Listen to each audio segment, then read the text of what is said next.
Hello friends, नमस्कार। आज हम क्लास 8 का 7.2 करेंगे। तो पहला क्वेश्चन देखते हैं आज क्या है। लिखा है सेल के दौरान एक दुकान सभी वस्तुओं के अंकित मूल्य पर 10% बटा देती है। इसे पहले समझ लेते हैं, बटा अंकित मूल्य ये सब क्या होते हैं। आइए पहले समझते हैं। ये मैं लिख के लाए हैं, जैसे कि क्रम मूल्य। जिस मूल्य पर वस्तु को खरीदते हैं उसे हम क्रम मूल्य कहते हैं। विक्रय मूल्य, जिस मूल्य पर वस्तुओं को बेचा जाता है उसे विक्रय मूल्य कहते हैं। बटा बटा वह छूट होती है जो अंकित मूल्य से मिलती है। जैसे कि आप बोलेंगे अंकित मूल्य क्या है। जैसे कि कोई वस्तु है 100 रुपये की, और ये वस्तु दुकानदार को मिलती है 120 रुपये में। 120 रुपये में इसमें दुकानदार ने मान लीजिए कि 20 रुपये घटा दिया। तो जो बीस बीस रुपये इसने घटाया, तो ये तो हो गया बटा, यानी कि डिस्काउंट। डिस्काउंट को ही एक्चुअल में बटा कहते हैं। तो बचा 100 रुपया। जो लास्ट में पैसा बचता है उसी को बोलते हैं अंकित मूल्य। तो ये हो गया हमारा अंकित मूल्य। अंकित मूल्य तो कैसे समझ में होगा। बटा मतलब डिस्काउंट, अंकित मूल्य जो लास्ट की वैल्यू बचती है वो, और विक्रय कर सहित मूल्य। इसका एक फॉर्मूला होता है, विक्रय मूल्य प्लस टैक्स। टैक्स तो आपको समझ में आता होगा, इस जो हम सरकार को देते हैं। इस एक्सरसाइज को सही से करने के लिए मैंने एक फॉर्मूला लिखा है, ए इजक्वल टू बी। ये है तो सी का मान निकालना है, तो हम ऐसे लिखेंगे सी इजक्वल टू बी अपॉन में ए इंटू सी। इस तरीके से हम सी का मान निकाल लेंगे। आइए अब समझते हैं, अगला क्वेश्चन करते हैं। अगर अभी भी किसी तरह का डाउट है तो आप मुझे कमेंट भी कर सकते हैं, जैसे कि बटा मूल्य, अंकित मूल्य, विक्रय मूल्य। एक बार फिर से बता दूं, बटा मूल्य होती है वो मूल्य जो डिस्काउंट हमें मिलता है, उसी को बटा मूल्य कहते हैं। वह छूट जो अंकित मूल्य पर देते हैं। फिर अंकित मूल्य जो सबसे लास्ट में वैल्यू होती है, जैसे कि टैक्स लगने के बाद, टैक्स घटने के बाद, परसेंट ये सब हटने के बाद, लगाने के बाद जो लास्ट में वैल्यू बचती है उसी को अंकित मूल्य कहते हैं। अक्रय मूल्य, जिस मूल्य पर वस्तु को खरीदते हैं उसे क्रय मूल्य कहते हैं। विक्रय मूल्य, जिस मूल्य पर वस्तुओं को बेचते हैं उसे विक्रय मूल्य कहते हैं। आइए अपना क्वेश्चन करते हैं।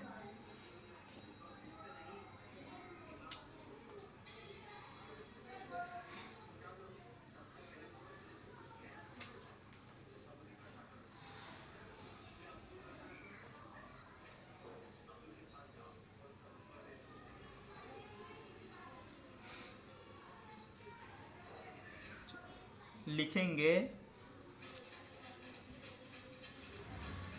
यहाँ पे लिखेंगे सॉल्व। सॉल्व मैं यहाँ पे पेन का यूज़ करूँगा।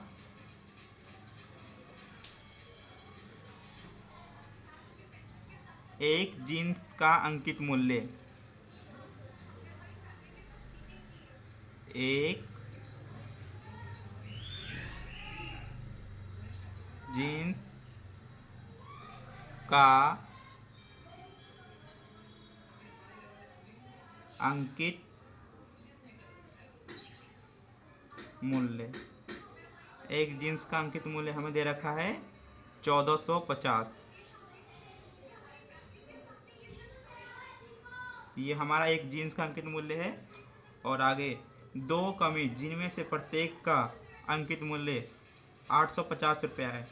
दो कमीज है जिसका प्रत्येक एक पीस का 850 रुपया है। तो लिखेंगे दो कमीज का मूल्य, दो कमीज का मूल्य। तो 850 plus 850 is equal to 700 rupees. ये हो गया एक जीन्स का मूल्य 1450। ये हो गया दो कमीज का मूल्य 1750। हमसे पूछ क्या रहा है, को खरीदने के लिए किसी ग्राहक को कितना भुगतान करना पड़ेगा। एक बार फिर से पढ़िए क्वेश्चन को। सेल के दौरान एक दुकान सभी वस्तुओं के अंकित मूल्य अंकित मूल्य मतलब समझते हैं ना, लास्ट वैल्यू मूल्य पर 10% बटा देती है, बटा मतलब डिस्काउंट देती है। 1450 अंकित मूल्य वाला एक जीन्स और दो कमी जिनमें से प्रत्येक का अंकित मूल्य 850 है को खरीदने के लिए ग्राहक को कितना पैसा देना पड़ेगा। मतलब इसको ऐड करेंगे, कुल कुल कुल मूल्य इज इक्वल टू 1450 प्लस 1700, तो ये आएगा, ये हमारा हो गया कुल मूल्य। ये हमारा कुल मूल्य, इनमें 10% घटाने पे क्या आंसर आता है वो बताना है, क्योंकि ये कुल मूल्य 10% डिस्काउंट दे रही है। तो डिस्काउंट के लिए इसका हम निकालेंगे, लिखेंगे अंकित मूल्य का 10%, अंकित मूल्य का 10%।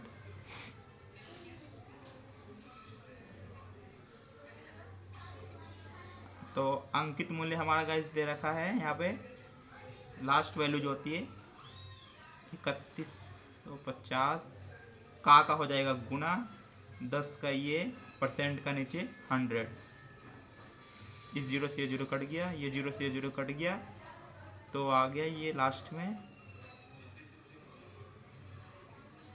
छूट इक्वल टू 315 रुपये। इतना डिस्काउंट मिल रहा है, 315 रुपया। इसका विक्रय मूल्य निकाले तो विक्रय मूल्य जो दुकानदार बेचता है, विक्रय मूल्य इक्वल टू अंकित मूल्य माइनस बटा मतलब डिस्काउंट। विक्रय मूल्य को निकालना है तो अंकित मूल्य बराबर बटा, तो अंकित मूल्य हमारा था 3150 माइनस बटा डिस्काउंट हमें कितना मिल रहा है 315, तो 315, तो आंसर आएगा 2835। ये हमारा पहले क्वेश्चन का आंसर।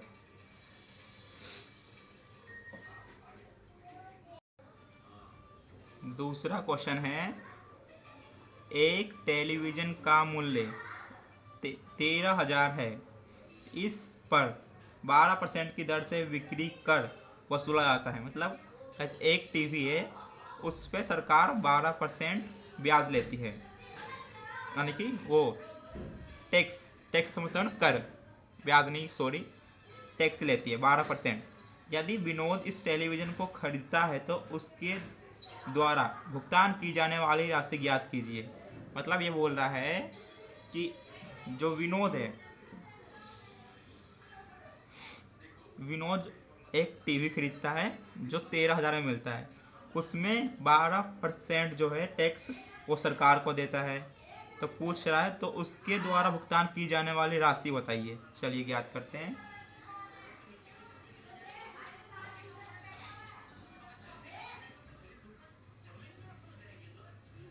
लिखेंगे सॉल्व,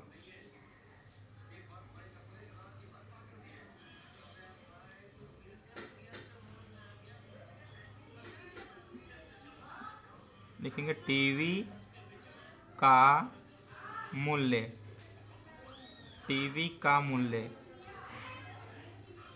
13,000 और विक्रय मूल्य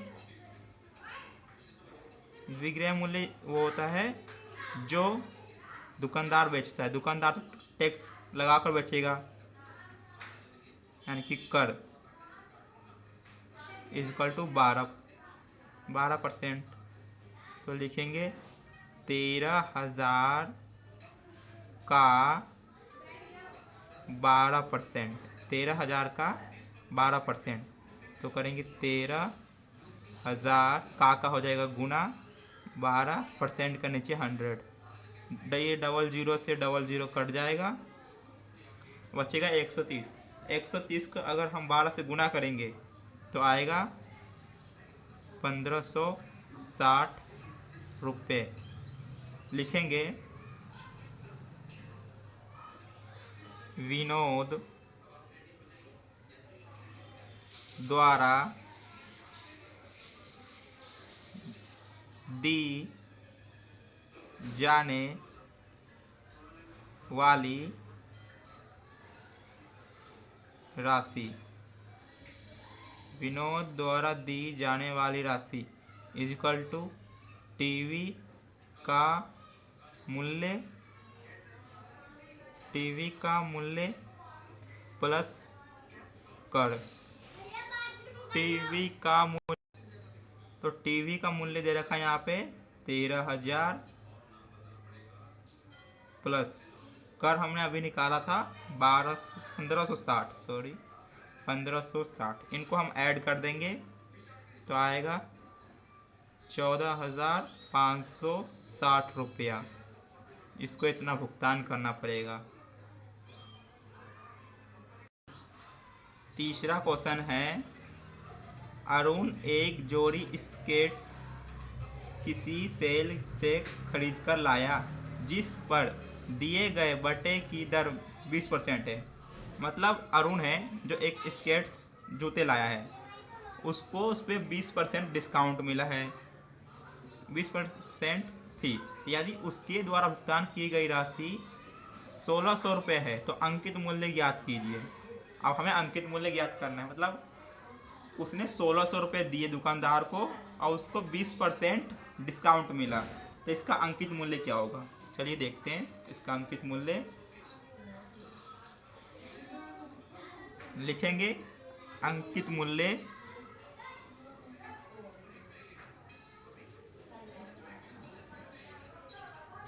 अंकित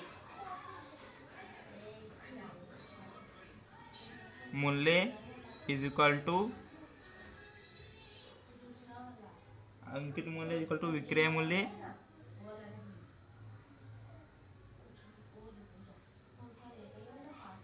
प्लस बटा मतलब डिस्काउंट। फिर लिखेंगे जूते का मूल्य, जूते का मूल्य, तो विक्रय मूल्य इज इक्वल टू 1600 रुपये और बट्टा जो है 20%। जूते का मूल्य है 1600 रुपया, डिस्काउंट करने के बाद मतलब बटा करने के बाद अंकित मूल्य आप देखते हैं। इसको हमें ट्रिक से करना पड़ेगा। तो लिखेंगे माना अंकित मूल्य 100 रुपीज़ 100 रुपये है, तो विक्रय मूल्य is equal to 100 minus 20 is equal to 80 rupees.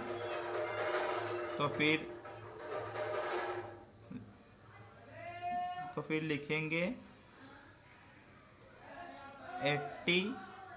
80 unit बराबर 1600 रुपये। 100 यूनिट बराबर 1600 अपॉन में 80 गुणे 100। इस 0 से 0 कट जाएगा, इससे ये कट जाएगा, यहाँ पर 2 आएगा।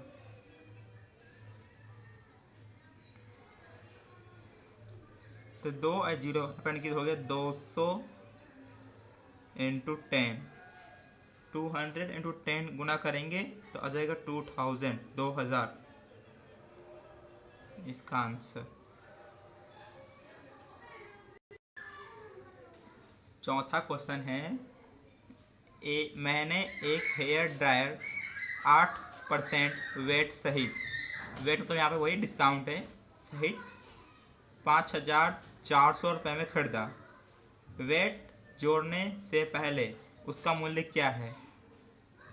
मैंने एक हेयर ड्रायर 8% सहित 5400 में खरीदा। वेट को जोड़ने से पहले उसका मूल्य, मतलब 8% को जोड़ने से पहले उसका मूल्य क्या था वो ज्ञात करना है। तो चलिए देखते हैं इसका।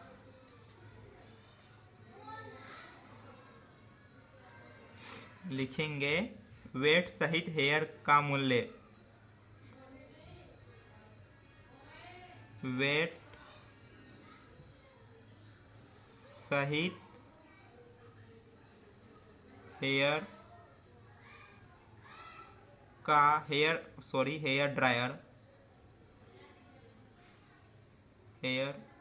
ड्रायर का मूल्य, हेयर ड्रायर का मूल्य इक्वल टू 5400 रुपये। वेट दे रखा है 8%, तो लिखेंगे माना हेयर ड्रायर का मूल्य, माना हेयर ड्रायर का मूल्य, माना हेयर ड्रायर का मूल्य इक्वल टू विक्रय मूल्य बराबर 100। वेट सहित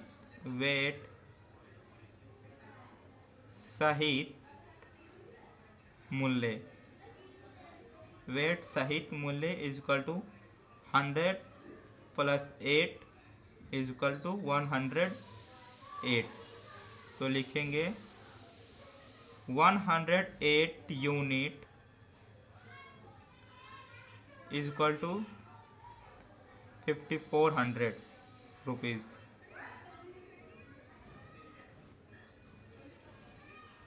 100 यूनिट इक्वल टू 5400 अपॉन में 108 इंटू 100।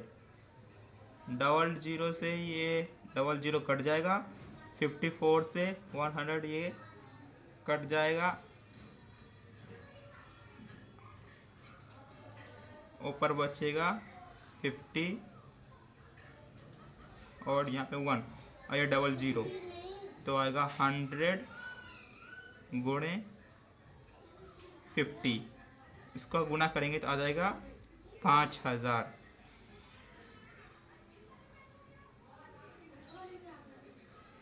आंसर ये हमारा मूल्य। गाइस, आपको किसी तरह का डाउट होता है तो प्लीज़ मुझे कमेंट करिए, ताकि मैं अगली बार उसको सुधारने की कोशिश करूं, या आप चाहते हैं कि किसी और टॉपिक पे मैं वीडियो बनाऊं तो आप कमेंट करें, ताकि मैं उस टॉपिक पे बनाऊं। कोई डाउट रह गया हो या समझ में नहीं आ रहा, या आपको लगता है कुछ चेंज होना चाहिए इस चैनल पे, तो आप बताओ, मैं उसी के हिसाब से करूँगा। प्लीज़ आप कमेंट ज़रूर करना, सपोर्ट करो, न्यू चैनल है, टाइम लगेगा, कोई नहीं, सक्सेसफुल होंगे ज़रूर आप लोग के सपोर्ट से। चलिए अब 5वें क्वेश्चन पर देखते हैं। चलिए आइए तो 5वां क्वेश्चन पढ़ लेते हैं क्या है। तो हमारा क्वेश्चन है, कोई वस्तु 18% GST सम्मिलित करने के बाद 1239 में खरीदी गई। GST जोड़ने से पहले का उसका वस्तु का मूल्य ज्ञात कीजिए। मतलब कोई वस्तु है जो 1239 में खरीदी गई 18% GST जोड़ने पे, तो GST जोड़ने से पहले उसे क्या मूल्य है वो ज्ञात करना है। चलिए आइए देखते हैं कि GST जोड़ने से पहले क्या मूल्य था उसका।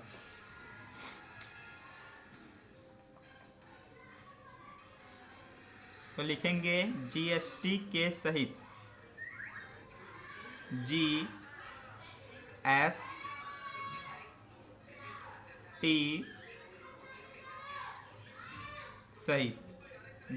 सहित वस्तु का मूल्य, जीएसटी सहित वस्तु का मूल्य इक्वल टू 1239 रुपये। अब लिखेंगे जीएसटी,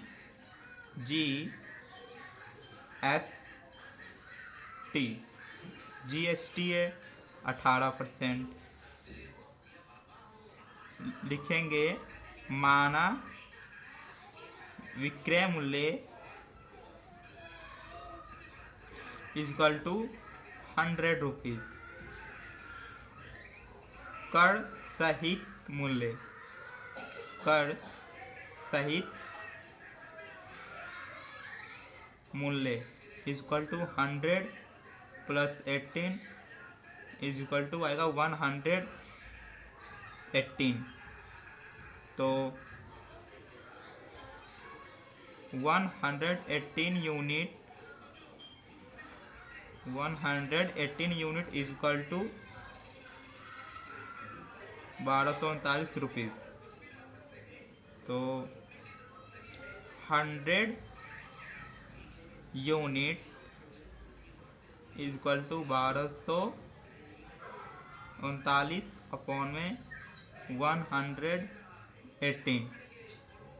और इसको अगर हम भाग देंगे तो हमारा भाग देने पाएगा, भाग देंगे तो आएगा 10.5। तो 10.5 इंटू 100। हम जानते हैं अगर पॉइंट के बाद कोई 1 0 2 0 संख्या को गुना करते हैं तो वो पॉइंट आगे आ जाता है। तो यहाँ लिखेंगे 1050, ये पॉइंट आगे आ जाएगा कि हट जाएगा। यही हमारा फाइनल आंसर हो जाएगा।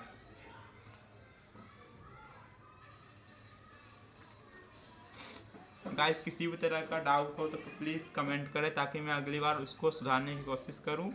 और कुछ चेंज चाहिए तो कमेंट नाउ। थैंक यू, धन्यवाद।